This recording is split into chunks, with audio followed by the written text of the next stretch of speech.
Olá pessoal, tudo bem? Eu estou aqui com o Renato, proprietário do Curtume Couro Pele, com mais de 20 anos no mercado, e ele vai contar para nós um pouquinho da história aqui do Curtume e como que é feito todo o processo de fabricação dessa matéria-prima maravilhosa. Como nosso amigo Giovanni disse, meu nome é Renato. O Curtume existe há pouco mais de uma década, mas a minha história no couro já começou tem mais de 20 anos. Tá? Já comecei a minha vida sendo representante de Curtume, e daí montei meu primeiro comércio depois disso. Caminhei para o couro salgado, que é em pelo, muito tempo. Vivi já no Mato Grosso do Sul para conhecer muito dessa área, e aí fiz a minha caminhada até começar a construir a Couro Pele, que é bem complexo, né, o Curtume, então leva um tempo e muita dedicação. O que mais me impressiona nesses mais de 20 anos é a nobreza do couro. Uma dificuldade, uma diversidade imensa. A inovação ela é diária na parte química. Essa parte industrial nos ensina a cada dia, mas até porque o processo nunca é o mesmo. A gente tem que ter a arte de juntar 100, 200 peles, e cada animal tem seu organismo, tem a sua pele, e aí juntar tudo isso, Giovanni, e fazer essa uniformização por si só já é uma arte. Então, o couro traz um conhecimento e um mundo muito vasto para a gente, isso é muito bacana. Então, sou muito apaixonado pelo que faço. Uma coisa que eu queria, antes de vocês conhecerem o processo, que eu costumo frisar muito, é sobre a sustentabilidade do couro. Pessoal, a gente precisa desmistificar isso. Muita gente acha que o couro veio para contaminar, e é justamente o contrário. Nós não matamos um animal para tirar a pele dele, né? Se mata um animal, um boi, uma vaca, para alimentar a população, e isso gera um lixo. Isso geraria um resíduo, e os curtumes vieram justamente para industrializar, tirar esse couro que seria um lixo para o nosso país e fazer algo nobre. Então, por si só, ele é sustentável. Além de que hoje todas as indústrias se preocupam com o meio ambiente através disso. Todo o lixo que se produz é descartado nos aterros próprios para isso, né? Nós temos os órgãos fiscalizadores do nosso país que atuam todos os dias, estão trabalhando para isso. Então, hoje, nosso país não contamina através do couro. Nossa indústria é muito preocupada com o meio ambiente. Nós estamos focados nisso, todos os curtumes trabalhando cada vez mais para tirar o lixo do mundo, do país. Então o couro, ele é muito sustentável, inclusive nesse sentido, Giovanni. Então agora Renato vai dar uma aula para nós de como que funciona todo esse processo. Legal, vamos com a gente que nós temos um pouquinho para mostrar, espero que vocês gostem. Lembrando sempre, gente, tem falhas, nós não somos perfeitos, e o couro todos os dias a gente aprende. Então aquilo que é mostrado aqui nem é sempre em todos os curtumes que são assim, pela diversidade e a individualidade de cada artigo, cada processo. Bacana. Legal, obrigado, pessoal.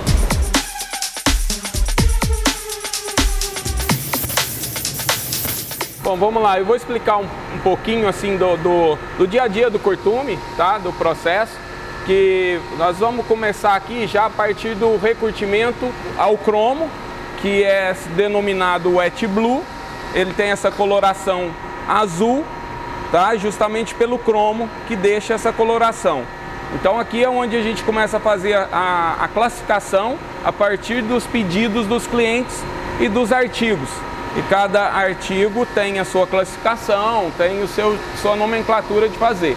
Então, quando o couro chega, ele chega, que a gente chama numa bica corrida, e aí o classificador classifica isso, Giovanni, tem curtumes que faz A, B, C, D, tem curtumes que parte de terceira, quarta, quinta, sexta, cada curtume trabalha de um jeito, e isso não diferencia a qualidade.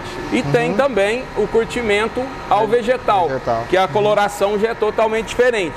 Que o mais conhecido e mais usado é o atanado, né? Só para vocês terem uma noção da diferença do wet blue, né, curtido ao cromo, e do couro curtido ao vegetal. Aqui a gente sabe que é o cromo, né? Sim. E no curtimento vegetal a gente ouve falar muito da questão do tanino, né? Justamente por causa do tanino, o tom do tanino, que é uma acácia, e aí ele é bege bem clarinho, e aí por isso que vem essa coloração assim. Beleza, e voltando na parte aqui de classificação, quando você falou de defeito, seria tipo questão de carrapato, o boi que estava lá no pasto, que passou um arame nele, cortou, a classificação gera em torno disso. Justamente, mesmo. Isso mesmo, né? Nós temos no Brasil hoje várias regiões de gado, e cada região tem, vamos falar, seu tipo de defeito. Basicamente as diferenças são os carrapatos, né? Regiões de berne, tem regiões, principalmente Minas, que é uma região de berne,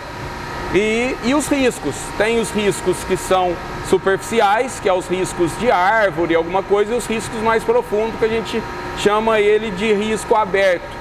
E aí, geralmente, às vezes, quando faz um transporte de caminhão, que o animal machuca até antes de ser morto, ou em arame, né? Quando a cerca é de arame farpado ainda, acaba riscando o animal. Que eu ia até te perguntar, porque a gente sabe que o principal motivo ali do abate é a produção alimentícia, né? Sem dúvida. Eu queria saber se já existe esse cuidado dos fazendeiros ou de quem toma conta ali do gado, por conta dessa questão também do couro, né? Igual você comentou agora, que já é o arame liso, né? Se o pessoal já estão trabalhando, pensando nessa matéria-prima final, couro também. Sim, bem perguntado. Boa pergunta. Tem sim. Os curtumes já há muitos anos atrás vêm fazendo um trabalho de compensação para grandes pecuaristas que trata melhor seu animal. Porque não é lógico que a gente não vai matar um animal para tirar o couro. Sim. Né? Daí até vem a sustentabilidade do couro. Né, que existe esse misticismo de achar que o couro é uma contaminação para o meio ambiente. É justamente o contrário. Não se mata um animal para tirar o couro. Ele só é tirado do couro devido à indústria alimentícia. Né? Então, primeiro a gente precisa ter a carne para depois ter o couro. Para esse couro não ir para o meio ambiente, as indústrias já, né, centenárias aí vêm curtindo e industrializando esse material. Depois de feito esse processo de classificação, a gente começa realmente a parte industrial. Primeiro processo, a gente remolha esse couro. Vocês vão ver que é um tambor num formato de... alguns chamam ele de charuto, porque ele é um processo que ele por si só vem jogando o couro. A gente remolha esse couro com água quente, justamente para a gente abrir todas as fibras do couro.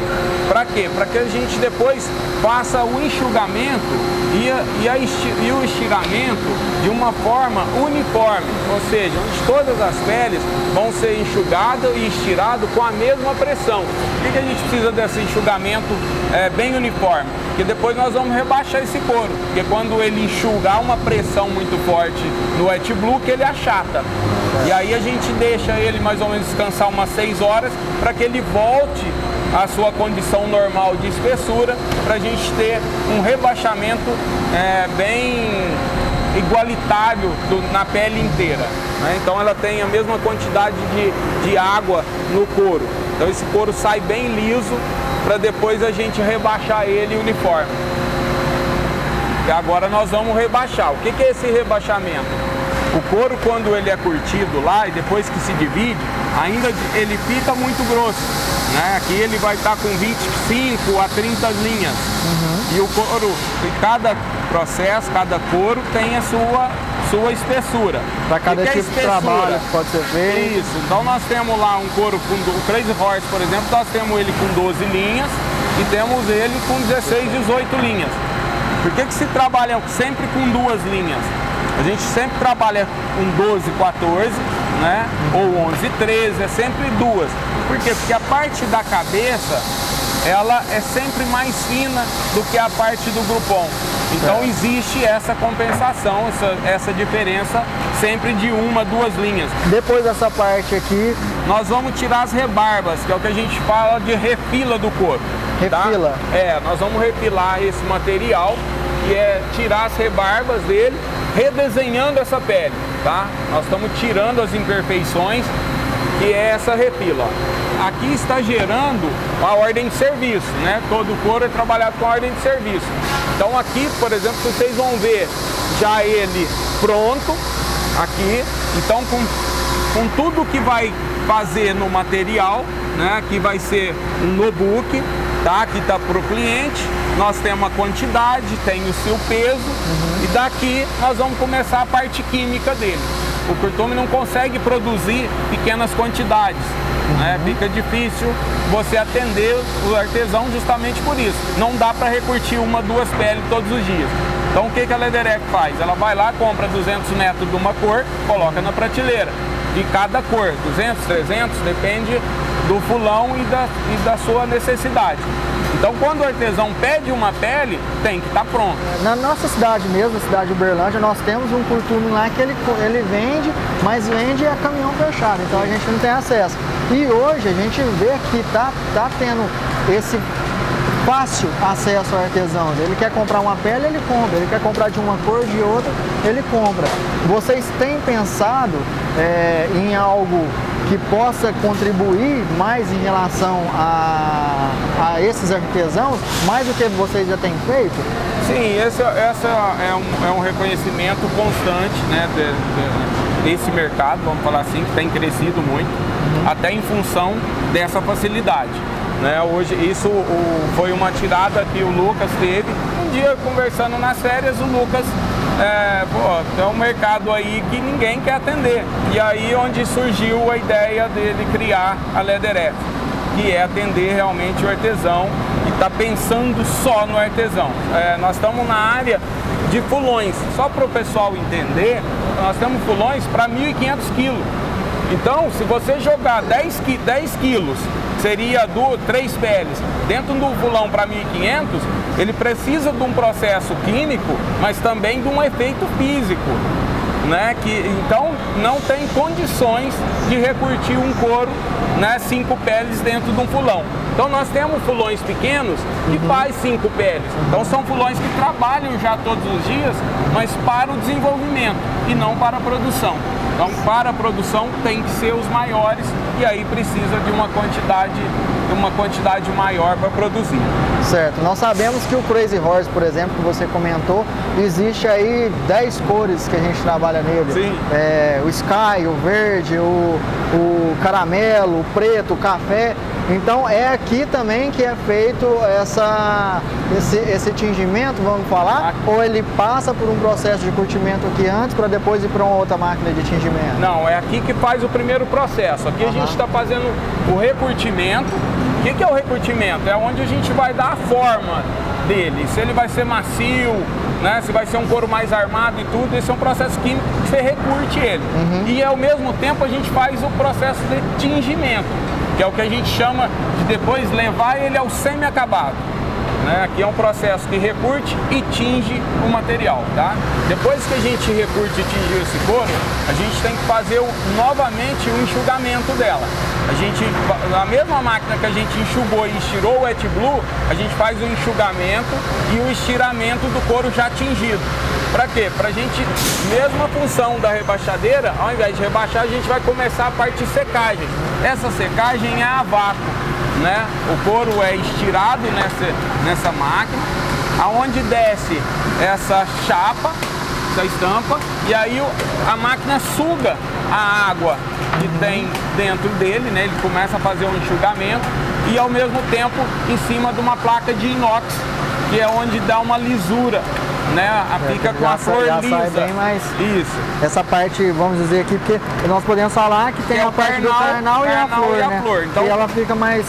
Isso mesmo, a parte de tela vai o carnal, que é onde suga essa água. E a parte da flor vai na chapa de inox, que é onde dá a lisura no material, né? Para dar a qualidade. Agora, o que acontece? Esse couro, ele, por mais que a gente seca ele aqui no a vácuo, mas ele não está 100% ainda seco. Então, depois que sai do vácuo, a gente tem que acabar de fazer essa secagem. E essa secagem é feita naturalmente no aéreo, né? Que a gente chama do secador aéreo. E quanto tempo que ela fica aqui? Olha, Giovanni, depende muito do tempo externo, né? Apesar da gente fazer uma secagem interna e natural, mas ela é uma secagem que depende do tempo externo. Quando o dia está ensolarado, com muito calor, a secagem em 3, 4 horas a gente seca um couro. Agora, quando está um dia mais fechado, com muita umidade, às vezes demora até 24 horas para fazer essa secagem. E muito depende da espessura do couro. E aí existe um aparelho, né, que a gente mede essa umidade.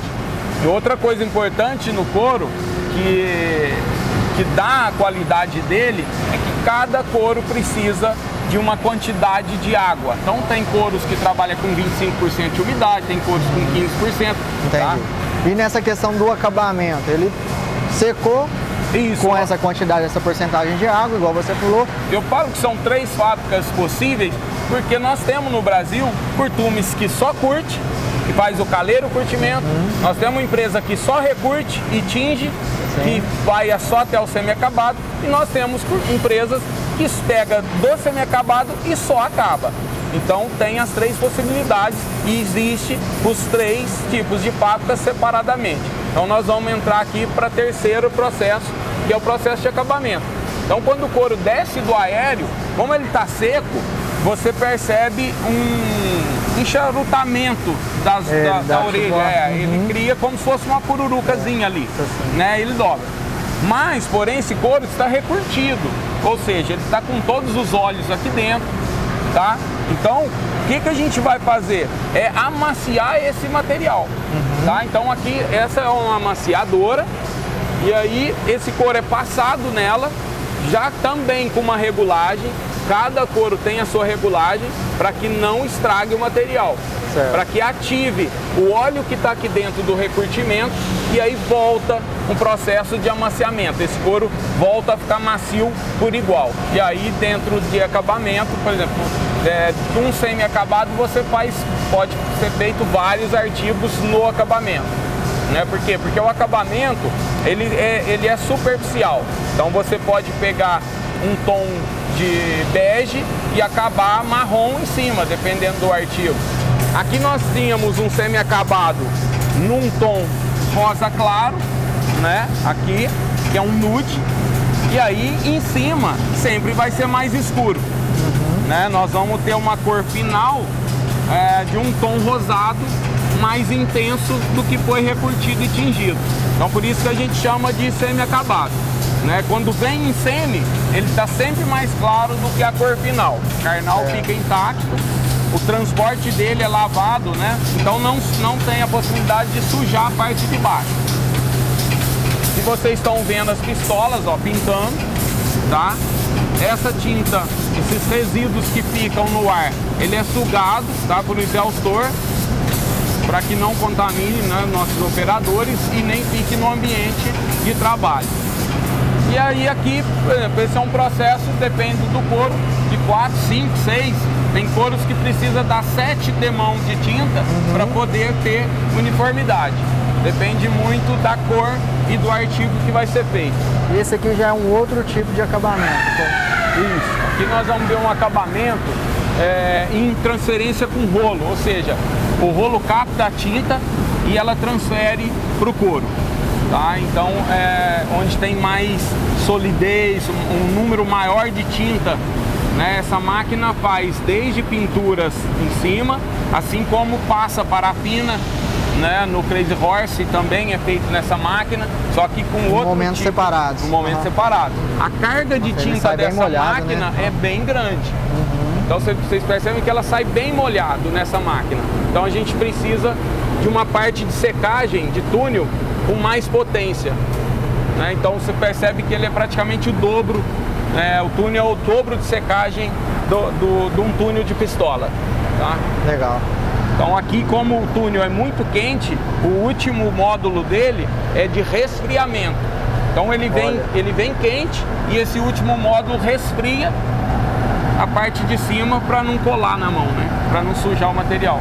Dentro dos acabamentos existem as prensas, né? Todo couro ele é chapado, às vezes ele é com chapa lisa, né? Para dar lisura no material, que é o caso do Crazy Horse, e às vezes ele tem as estampas. Quando a gente vai fazer um floater, um estofamento, ele é todo gravado.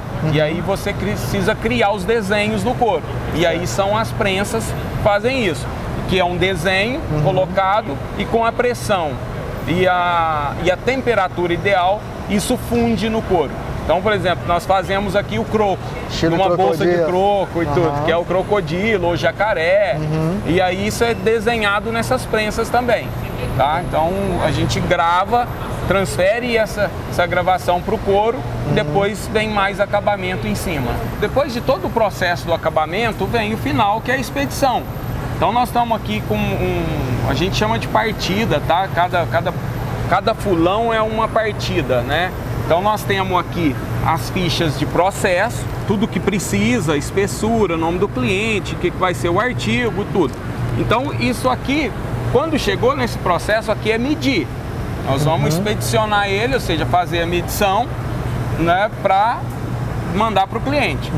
Então ele está pronto, que é essa máquina. Essa máquina vai fazer a medição. Então é muito interessante mostrar pro artesão, principalmente quem está começando, que, por exemplo, ele vai pegar uma pele lá que tem furo no couro. Por quê?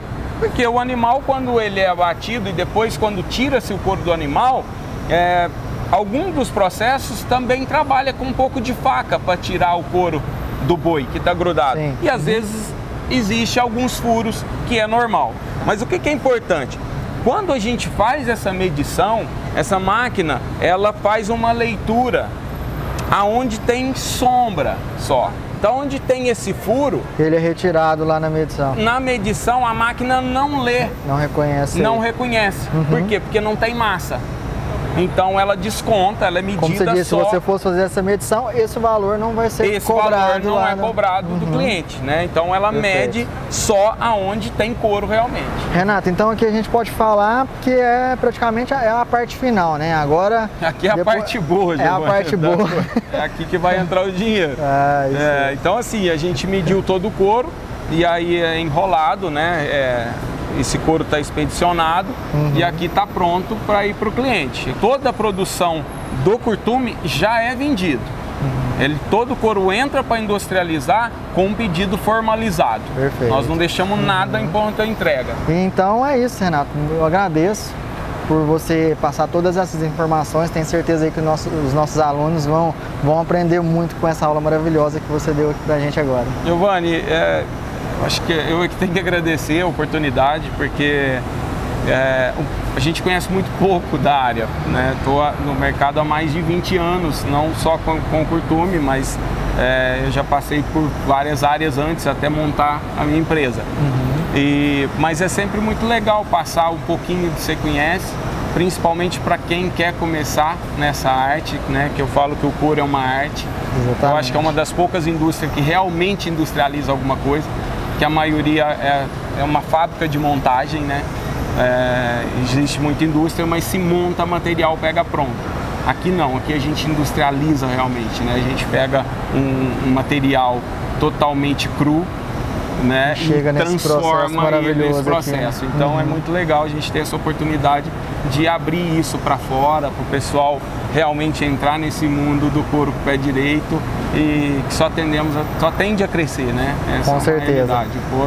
O couro é uma arte, viu? A gente costuma falar também que é o universo do couro, né? Então, a pessoa, o aluno ou o artesão, quando ele começa a trabalhar, pelo menos quando a gente começou, a gente achava que era ali você fazer uma carteira, uma bolsa, um chaveiro, algo assim, mas você vê que o universo é muito grande. Vários clientes vão pedindo, os próprios clientes, né? Entra em contato, você faz esse produto aqui? Não faço não, mas legal, bacana. Mas dá para fazer. Eu vou fazer. A arte então do couro realmente usar a imaginação e a criatividade. E o povo mais criativo do mundo são os brasileiros. Então está todo mundo no caminho certo aí. Desejo felicidade para vocês e vários alunos que vocês inserem nesse mundo nosso do couro, muito mais pessoas aí. Deus quiser. Parabéns. Obrigado, viu? Valeu demais.